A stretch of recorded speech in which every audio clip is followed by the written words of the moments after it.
His words echoed through our childhoods. I do so like green eggs and ham. Oh, thank you, Sam I Am. His characters played in our imaginations. Horton the elephant, Yertle the turtle, the cat in the hat, the Lorax. And his books connected us to a whimsical world of color and creativity.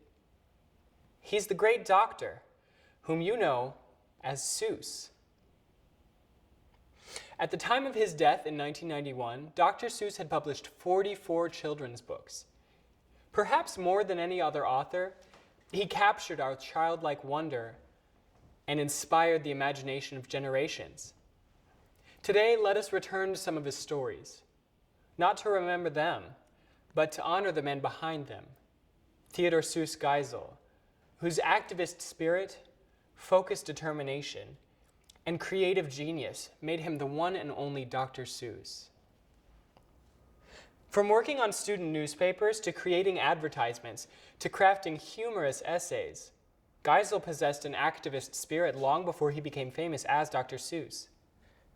During World War II, he illustrated training videos to help inspire the troops in the field. He also drew political cartoons that featured the same rhythmic cadence that readers have long admired, a cadence much like the march of soldiers overseas. Eventually, Geisel would bring the same cadence and spirit to his books. The Lorax, my personal favorite, was so controversial because of its negative portrayal of the logging industry that some towns tried to ban it. But Geisel knew he needed to make a statement for the environment. I repeat, cried the Lorax, I speak for the trees, which you seem to be chopping as fast as you please. Coupled with Geisel's activist spirit was a focused determination. His first published work, To Think That I Saw It on Mulberry Street, was rejected by publishers more than 20 times.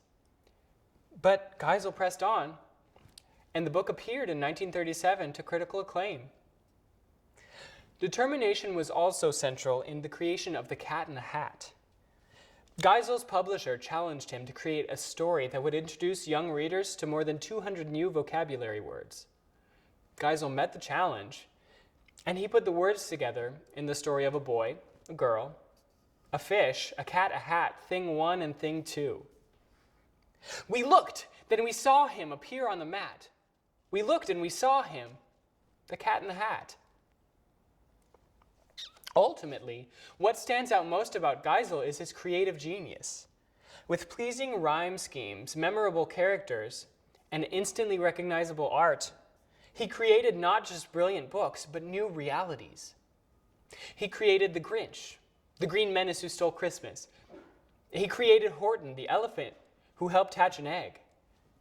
And he created Yertle, the turtle king who took a long fall. Geisel's creative genius turned storytime into a time of imagination, play, and insight. And today, the great Yertle, that marvelous he, is king of the mud. That is all he can see. And the turtles, of course, all the turtles are free, as turtles and maybe all creatures should be.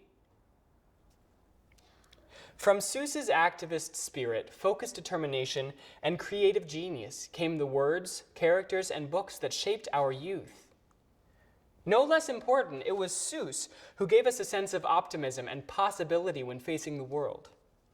As he told us in Oh, the Places You'll Go, you have brains in your head. You have feet in your shoes. You can steer yourself any direction you choose.